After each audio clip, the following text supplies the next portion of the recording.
The CEO said, "Pretend to be my wife tonight." She said, "Only if you stop pretending you're fine." Evan Whitmore had perfected the art of looking fine while quietly falling apart. In the mirror of the private suite above the Manhattan Ballroom, he adjusted his black bow tie for the third time. The tuxedo fit perfectly, the cufflinks were platinum, his hair was controlled, his posture straight, his expression calm enough to be printed in a foundation brochure. Only his right hand betrayed him. It trembled slightly as he read Meredith's message. "I can't do this tonight, Evan. I'm sorry. I can't keep pretending." For a moment, the room lost sound. Below him, the Whitmore Foundation gala was already filling with donors, board members, reporters, and people who believed champagne was a personality. The night was supposed to raise money for scholarships.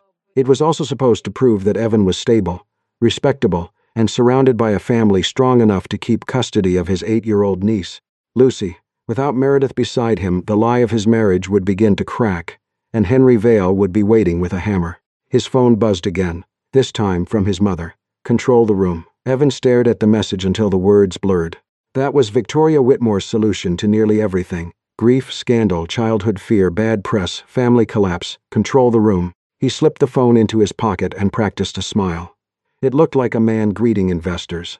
It did not look like a man raising a child who woke at 2 a.m. asking if dead mothers could still hear promises. Downstairs, Clara Bennett stood near a marble column, wondering if it was possible to be physically rejected by a building. The hotel was all gold light. Crystal chandeliers, white flowers, and silent waiters carrying trays of food too small to qualify as decisions. Clara had borrowed her dress from a fellow counselor at the Brooklyn Elementary School where she worked. It was navy, simple, and elegant enough if no one looked too closely at the hem she had fixed with safety pins. Her shoes, however, were a betrayal. By minute 10, they had declared war on both feet. "This is why Cinderella left at midnight," Clara muttered. She had arch damage. She was here because her school had received a Whitmore Foundation grant, and the principal had insisted she attend. Clara was 26, one of the youngest counselors in the district, and still got mistaken for a student teacher by parents who thought age worked like a license of wisdom. She did not belong in this world. She knew it. The world knew it. Then Lucy Whitmore saw her. "Miss Bennett." Lucy ran across the edge of the ballroom and threw both arms around Clara's waist. Clara's face softened instantly. Lucy was all velvet dress, loose curls, and brave eyes that had learned too early how to watch adults for signs of leaving. "Hey, Tree House Architect," Clara said. "Did you bring your colored pencils, or are you trusting these people with emotional honesty?" Lucy made a face. "Uncle Evan says gala guests don't need emotional honesty." "Your uncle says that?" "No, but his face does." Clara glanced up. Evan Whitmore had just entered the ballroom. She recognized him immediately. Not from magazine covers, though she had seen those. She recognized him from school pickup, always on time, always polished, always polite. The kind of man who signed forms in clean black ink and thanked staff by name but never stayed long enough for Lucy to finish a sentence. His eyes landed on Clara. Recognition passed through them, followed by something almost like relief. Then Henry Vale approached. Henry was handsome in the way knives could be handsome, sharp, expensive, and designed for use. He shook Evan's hand, smiled toward Lucy, then looked around. "Where's Meredith tonight?" Clara saw the pause. It was brief. Most people would miss it. Lucy did not. Evan's phone buzzed again. He checked it.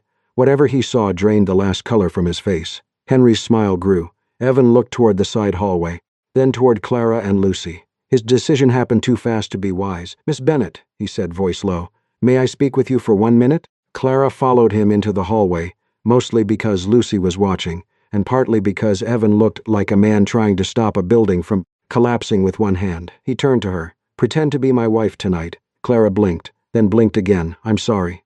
"Did you just propose to me?" in the tone of someone purchasing liability insurance. Evan closed his eyes briefly. "I know how it sounds. Do you?" "Because from where I'm standing, it sounds like rich people panic has reached its final form. Meredith isn't coming. Henry is trying to challenge my stability as Lucy's guardian. If this becomes public tonight, it could affect custody proceedings, the board, the foundation.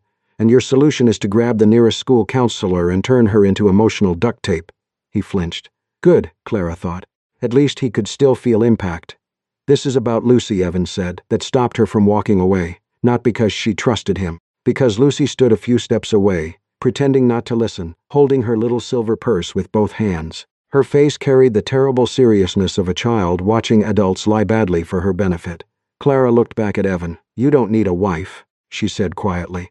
You need to stop teaching her that love means smiling while everything burns. His expression tightened. He could negotiate money, contracts, NDAs, reputation access, appearances, but Clara had named the thing under all of it. She stepped closer and lowered her voice. I'll help you get through tonight, for Lucy. Not for your board, not for your mother, not for your donors. Evan nodded once, too quickly. But I have one condition. Name it, only if you stop pretending you're fine. The hallway seemed to narrow around him. For the first time that evening, Evan had no elegant answer. A minute later, they walked back into the ballroom together. Henry noticed immediately. His eyes moved from Evan to Clara with dangerous amusement. I'm sorry, Henry said. I thought Meredith was your wife. Evan's mouth opened. Clara felt disaster forming. She is, Evan said. Clara is, a private family name. Clara nearly choked on the champagne a waiter had just handed her. A private family name? She turned to him with a smile so bright it should have come with legal warning. Yes, she said smoothly. In the Whitmore family. Everyone has at least 3 names, 2 lawyers, and one secret nobody mentions during dinner. For half a second, silence. Then a donor laughed. Then another. Even Lucy giggled. Henry's smile stayed in place, but his question lost its teeth. Evan looked at Clara with something close to awe. She did not look proud. She looked like a woman holding a cracked vase together until a child could safely leave the room.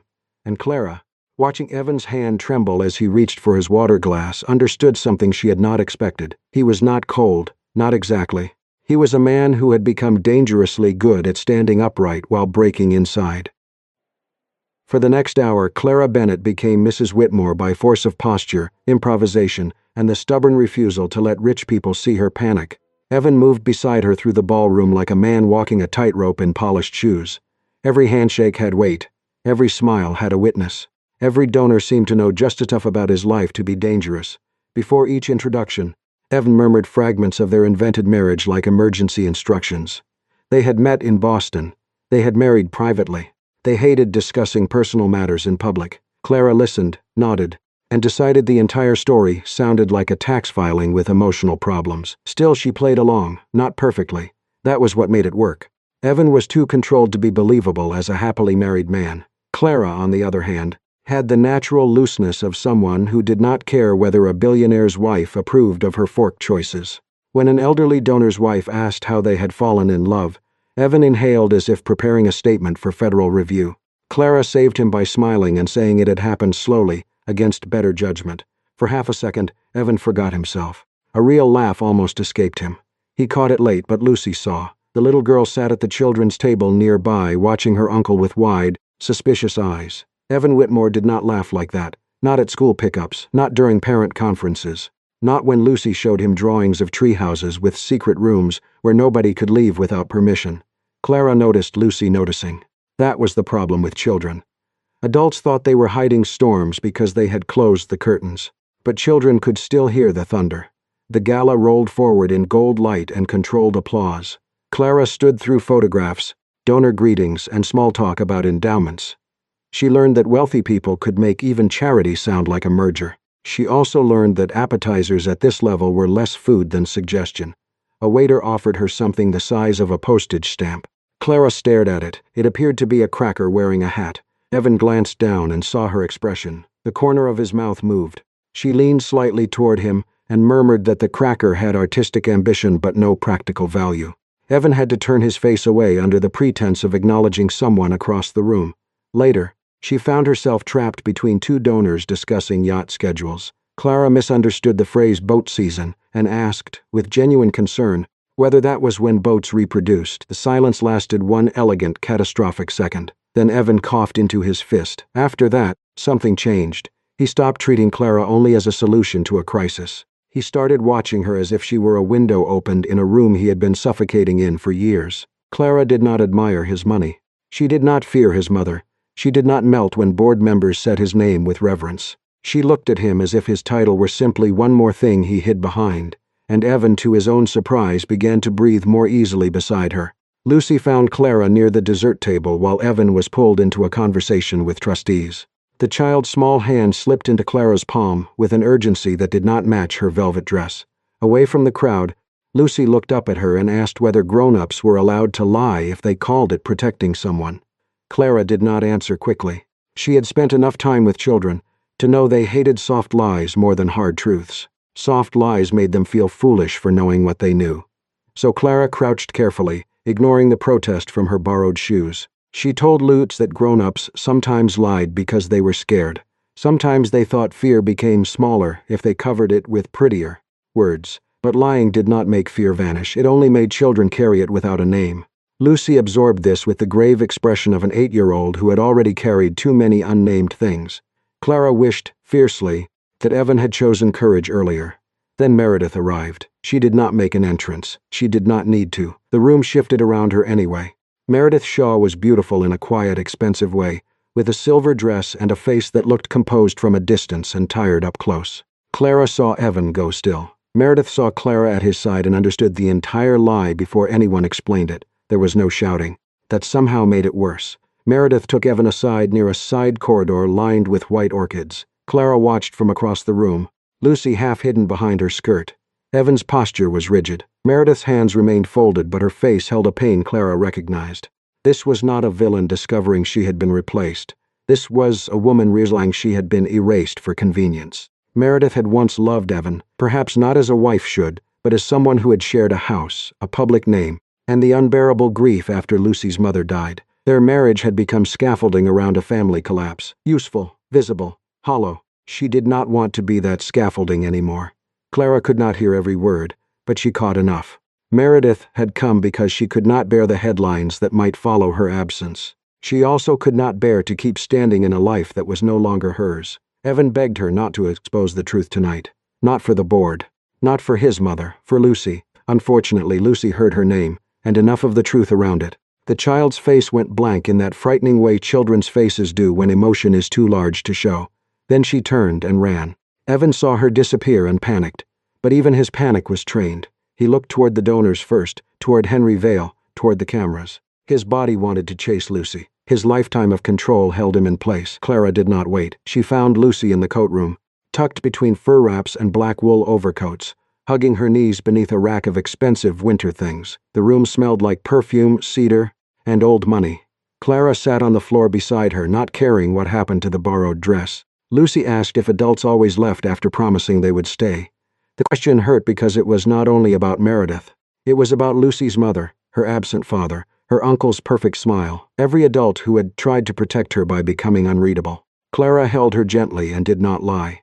She told her that adults sometimes made terrible choices when they were afraid of losing someone. But Lucy was not the reason for the lie. She was not the burden. She was not the crack in the family. She was the person everyone should have loved honestly enough to stop pretending.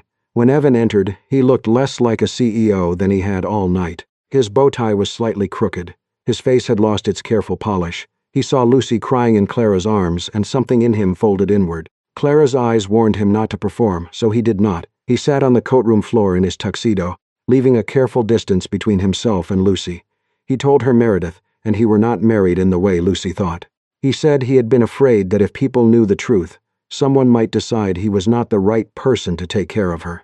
Lucy did not forgive him, not then. Children were not machines that dispensed absolution when adults finally became honest, but she let him sit beside her.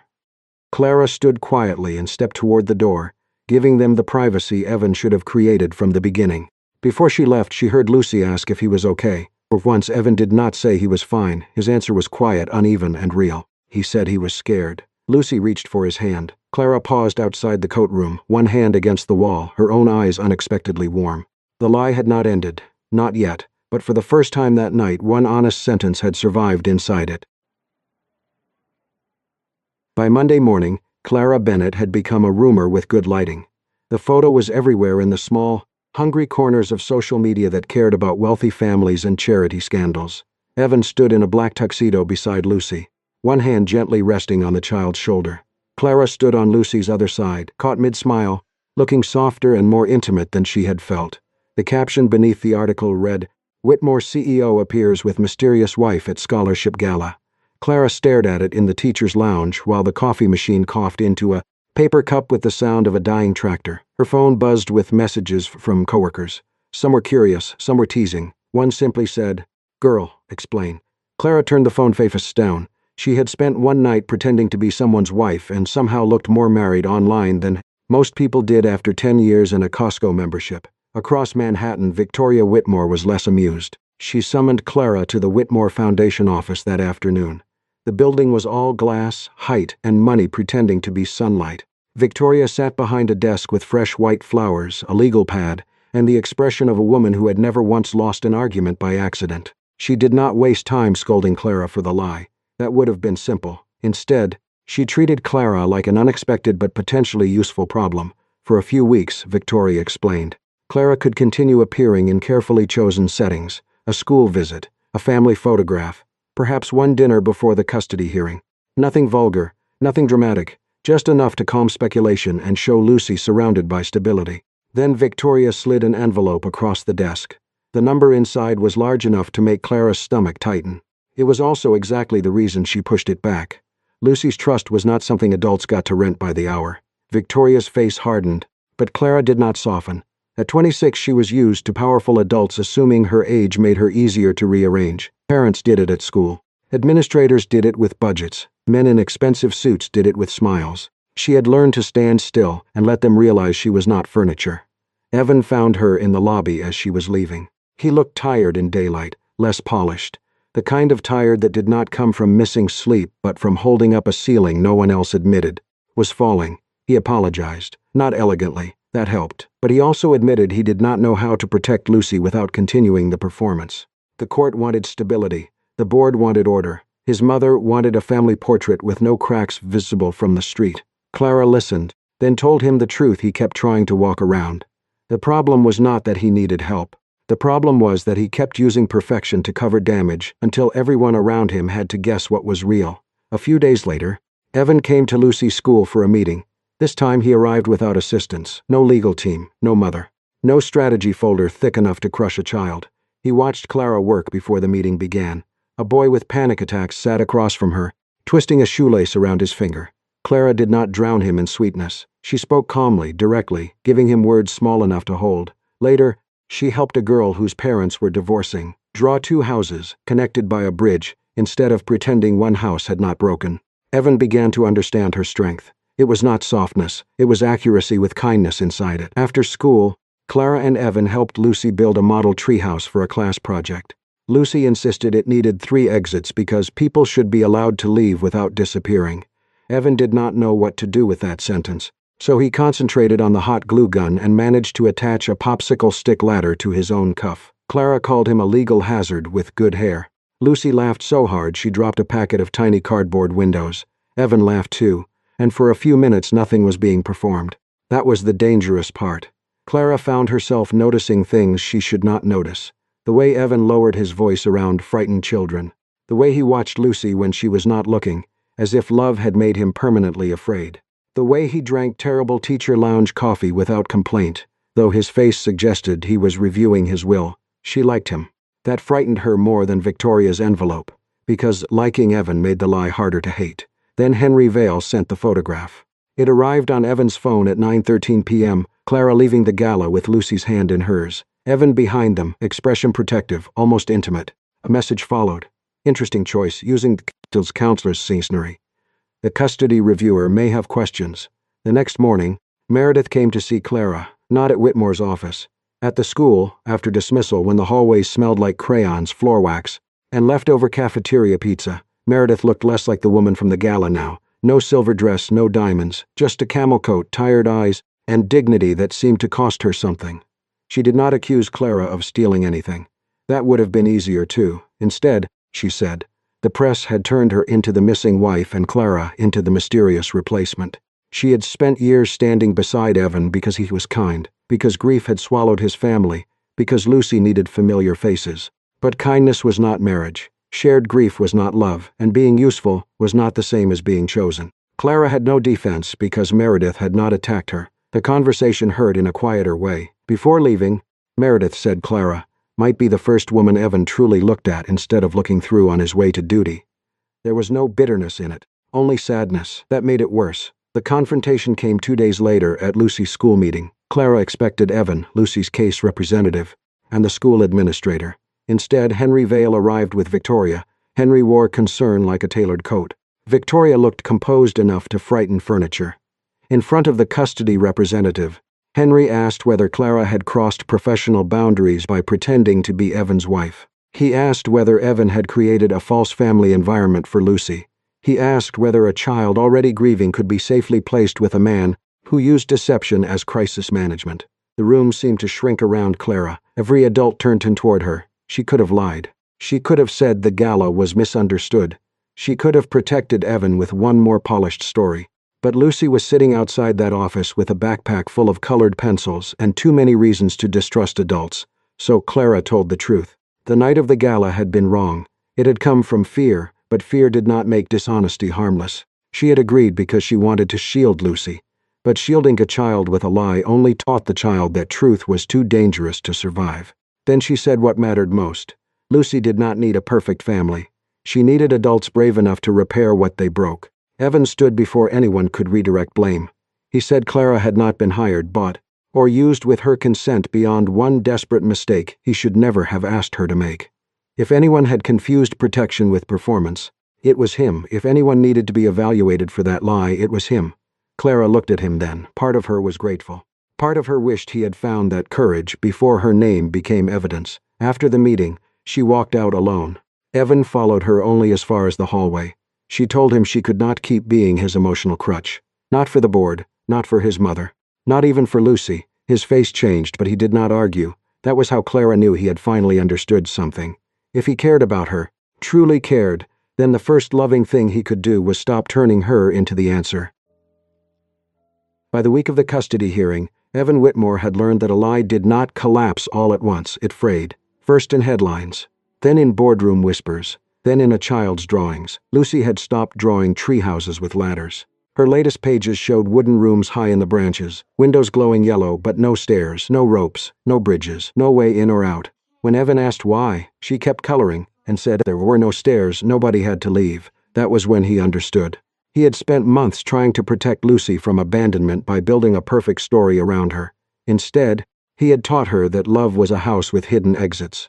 Victoria Whitmore arrived at his apartment that evening with Meredith and a plan. It was elegant, efficient, and morally exhausted. Meredith would appear beside Evan at the custody hearing. They would call the gala photographs a misunderstanding. Clara's presence would be described as professional support for Lucy, nothing more. Evan and Meredith would present a united front, avoid unnecessary personal details, and restore stability before the board meeting that afternoon. Victoria spoke as if truth were a stain that could be lifted with the right legal detergent. Meredith sat quietly through most of it. When Victoria finished, Meredith looked at Evan and said she would stand beside him if it protected Lucy, but she could not keep living as furniture in a house everyone called whole. Evan looked at the two women across from him. His mother believed reputation protected family. Meredith believed kindness could not survive forever inside a lie. And somewhere beyond the apartment, Clara Bennett believed children needed truth more than perfection. 3 women, 3 mirrors, no easy reflection. The next morning, the leaked article hit before breakfast. Whitmore CEO accused of presenting fake wife during custody dispute Henry Vales. Fingerprints were nowhere official and everywhere obvious. By 9 a.m., donors were calling the foundation. By 10, board members were requesting leadership clarity. By noon, Evan's legal team had prepared a statement that blamed public confusion on Clara's over-involvement and emphasized that Meredith remained supportive of Evan's household. It was the easiest lie left. It would protect his position. It would also turn Clara into the woman who had crossed a line, Meredith into the wife who had never left, and Lucy into a child expected to feel safe inside another performance. Evan read the statement once, then placed it face down. At the custody hearing, the room was smaller than the fear inside it. Lucy sat with a child advocate outside the main chamber, holding a stuffed rabbit and a colored pencil. Meredith sat on one side of Evan. Victoria sat behind him, so rigid she seemed carved from disappointment. Clara sat near the back, invited to speak because her name had been dragged into the case whether she wanted it there or not. Evan's attorney slid the prepared remarks toward him. Evan did not pick them up. When asked to explain the gala, he stood slowly. For a second, the old instinct returned. Control the room. Protect the image. Keep the family intact from the outside, even if the inside had gone airless. Then he thought of Lucy's treehouse with no stairs. He told the truth. His marriage to Meredith had ended in every way that mattered before the gala. They had delayed saying so because grief, custody, and reputation had become tangled until honesty felt dangerous. Clara had not been his wife. He had asked her to pretend for one night because he was terrified of losing Lucy. He did not make himself noble. He said the mistake was his. More than that, he admitted he had placed the appearance of a stable family above Lucy's emotional safety. He had believed that if the walls looked strong, Lucy would not notice the foundation cracking. But children noticed. They always noticed. They simply blamed themselves when adults refused to name the damage. His voice roughened then. He still wanted custody of Lucy. Not because he was perfect, or because he could offer her a beautiful apartment, private tutors, and a family name polished enough to impress strangers. He wanted custody because he loved her, because he had been there after her mother died, and because he was finally learning that children did not need adults who never broke. They needed adults who could point to the break and still promise to stay. Meredith spoke next. She did not save him completely. That made her words trustworthy. She said Evan had not been a good husband. They had cared for each other, but care was not the same as love. And grief was not marriage. But she had watched him with Lucy. She had seen him wake at night, learn school routines, sit outside therapy rooms, and make mistakes out of fear rather than indifference. He was learning, she said. And sometimes a child was safer with a flawed person willing to learn than with a flawless story no one was allowed to question. Then Clara was asked to speak. She rose with visible discomfort. She did not look at Evan first. She looked toward the door Lucy waited behind. Clara said she had made a mistake that night, too. She had agreed to a lie because she feared the consequences of refusing. But Lucy's needs had become clearer afterward, not smaller. The child did not need a pretend mother, a silent wife, or a polished family portrait. She needed adults who stopped making her carry secrets that belonged to them. Clara did not romanticize Evan. She said only this: a person who could admit harm in front of the people able to punish him might be closer to safe than a family that survived by painting over cracks and calling it love. The decision was not final. Life rarely gave that kind of clean mercy. But Evan was granted temporary guardianship under review, with conditions: family therapy, transparency regarding household structure, and continued oversight from a child advocate. It was not victory. It was responsibility. Outside the hearing, the board was waiting. By late afternoon, Evan stood in another room under colder lights. Henry Vale presented the scandal as proof of instability. Several directors agreed Evan should step back temporarily from executive authority until an independent review assessed the impact on foundation governance. Evan had enough information to wound Henry badly: a set of emails, a donor conflict, quiet manipulations dressed as oversight. For a moment, the old Evan considered using them. Then he saw Lucy through the glass wall, sitting with Meredith, kicking her feet beneath a chair, watching adults decide whether truth had consequences. So Evan did not turn the room into a knife fight. He accepted the review. He kept temporary custody. He lost part of his power. Henry did not win entirely. His smile faded when the board also ordered an ethics review of the leak. Victoria, for once, said nothing. She looked at her son as if he had disappointed her and become recognizable at the same time. That evening, Evan found Clara outside the courthouse. He did not ask her to come back. He did not ask her to forgive him. He only said that for the first time in his life, he had told the truth without knowing whether it would save anything. Clara looked at him for a long moment. The city moved around them, loud and indifferent. Finally, she said that maybe that was when truth started to matter. Not when it guaranteed a happy ending, but when someone chose it anyway. By autumn, Lucy Whitmore had begun drawing stairs again. Not every treehouse had them. Some still floated too high in the branches, windows glowing from places no one could reach. But more and more, her drawings included ladders, bridges, rope swings, crooked little steps connecting one room to another. Her therapist called it progress. Evan called it hope. But only when Lucy could not hear him. He had learned not to turn every small improvement into proof that everything was fixed. Nothing was fixed that neatly. His guardianship had been extended under review. Family therapy was required. So was a real support system, not the Whitmore version of support, which usually meant a lawyer, a driver, and someone paid to make problems look less visible. Meredith visited sometimes. She brought Lucy books, sat through awkward dinners, and no longer wore the invisible costume of Evan's perfect wife. She became what she had always been better suited to be: a familiar adult who cared, stayed when she could, and left without lying about why. Evan stepped back from direct executive control for several months. The press called it a leave. The board called it a governance adjustment. Lucy called it Uncle Evan finally learning how toast works. She was not wrong. He burned breakfast often enough that the smoke alarm began to feel like a family member. He appeared less in business magazines and more in school pickup lines. He attended therapy sitting painfully straight in a chair too small for his dignity. He learned that listening to an 8-year-old explain a bad dream required more courage than facing donors. Clara Bennett kept her boundaries.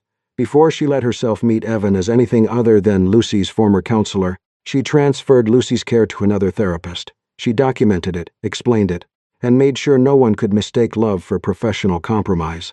Evan respected that. It made him love her more quietly. They met again one cool afternoon in a Brooklyn park, where Lucy was playing with other children beneath maple trees turning gold at the edges.